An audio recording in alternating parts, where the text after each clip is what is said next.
C'est une histoire de légumes. On s'est rencontrés autour de nos légumes. C'est fou, hein. C'est fou comment la vie fait. On s'est pas du tout rencontrés autour de l'art. Après, ça nous a. Non, c'est ça qui nous a rejoints. Mais on s'est connus parce qu'on va chercher nos légumes dans la même AMAP. Je peux guider ma goutte, ça va l'aider. Ah, la matière est magnifique, la suie, Ouais, la suie. Alors, parfois il y a des odeurs aussi. Alors, on a un noir qui est très intense avec cette suie de cheminée. C'est un noir qui est magnifique. Si tu peux écraser en même temps, hein, ça,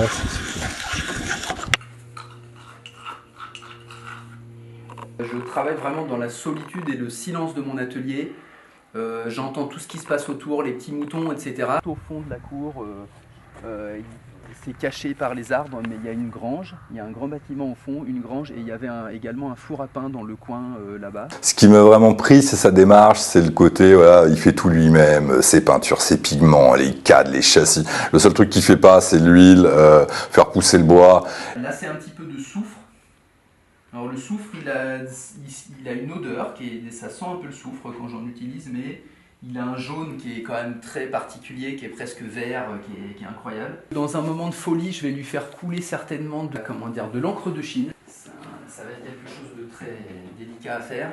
La Normandie est vraiment dans ces tableaux. Bon, c'est des tableaux très abstraits souvent, mais les matières normandes il utilise vraiment de la craie normande directement sur ses toiles. Quand il fait tous ses pigments, la plupart, bon, il y a des choses qu'il achète évidemment, qu'il fait venir d'ailleurs, mais beaucoup de choses sont vraiment directement du coin, du cru. C'est que des matériaux naturels. Il a une démarche vraiment écolo. Hop. C'est pour ça que ces peintures, je ne les ferai pas forcément ailleurs. Je les fais ici.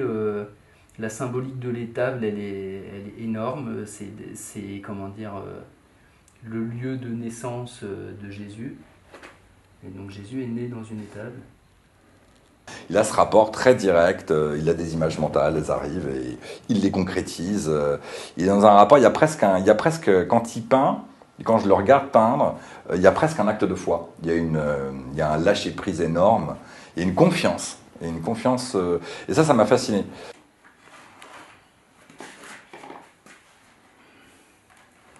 Évidemment, on n'a plus la même vision.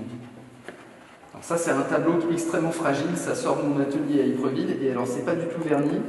J'aime bien tel qu'il est mis, comme ça va très bien sur ce support, ça va rester là. Parce que là, il se trouve à côté d'un autoportrait, c'est mon autoportrait en Zeuxis. Alors j'avais fait ça à l'époque parce que... En Zeuxis, ça va ce que en Zeuxis. Ça veut dire quoi? Alors c'est suite à mon expérience avec l'autoportrait tardif de Rembrandt de 1664, je crois. J'avais l'impression que Rembrandt était bel et bien présent dans son tableau et que j'avais vraiment Rembrandt en face de moi. Voilà, c'est ça.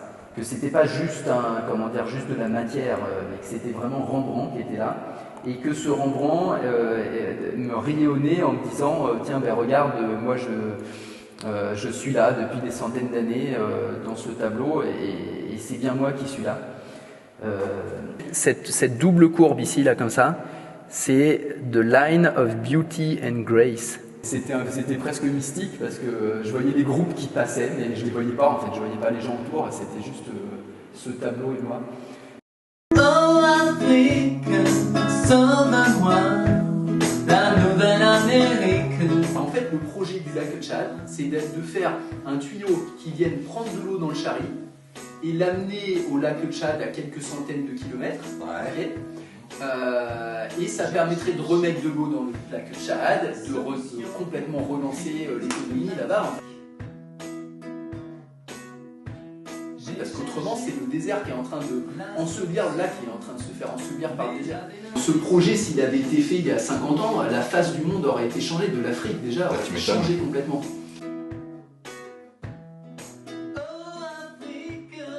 Après, on a deux façons très différentes. C'est ça qui a été intéressant dans notre rencontre. C'est qu'on a deux façons presque diamétralement opposées de parler de notre travail, où moi j'intellectualise beaucoup, souvent a posteriori, où j'essaie de comprendre ce que j'ai voulu faire, quel a été mon geste, alors que lui, pas du tout. Lui, il a un rapport, il passe pas du tout par le mental, il va directement de son ressenti, d'une émotion. 12 couleurs différentes, avec des matériaux entièrement naturels ramassés. une toile de lin, sur un châssis en bois, et sur un fond où en fait je frotte la craie, où la toile devient un écran qui prend le soleil. Faites tourner la roue de la fortune comme elle tournait autrefois.